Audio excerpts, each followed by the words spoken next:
আমার মনে আছে ঠিক আজ থেকে 20 বছর আগে আমিও তোমাদের মতো এ প্লাস পেয়েছিলাম। ছাত্র শিবির আমাদের জন্য চমৎকার একটা আয়োজন করেছিল। সেই সংবর্ধনা অনুষ্ঠানে ঢাকা বিশ্ববিদ্যালয় থেকে এক ভাই আসছিলেন। সে ভাইয়ের বক্তব্য শোনার পর আমি একটা প্রশ্ন করেছিলাম। আমি বলেছিলাম যে ভাইয়া, আমি ঢাকা বিশ্ববিদ্যালয়ে ভর্তি হতে চাই।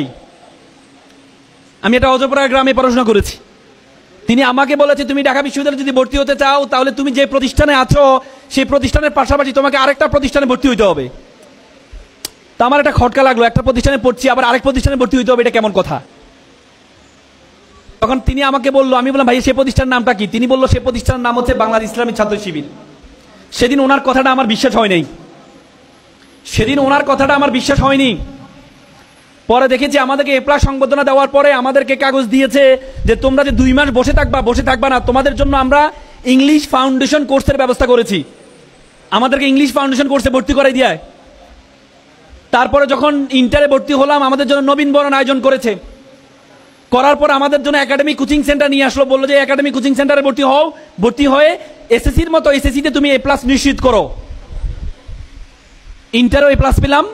পাওয়ার পর ছাত্র শিবির বললো, তুমি যদি মেডিকেলে ভর্তি হতে চাও তাহলে তোমার জন্য রেটিনা মেডিকেল কোচিং আছে। তুমি যদি বিশ্ববিদ্যালয়ে ভর্তি হতে চাও তাহলে তোমার জন্য ফোকাস আছে। আমাদেরকে গ্রাম থেকে নিয়ে ফোকাসে ভর্তি করিয়ে দেয়। সেদিন ভাইদের এত কেয়ার পেয়েছিলাম। পরবর্তীতে সে 4 মাসের মাথায় ভর্তি পরীক্ষায় 123তম হয়েছিলাম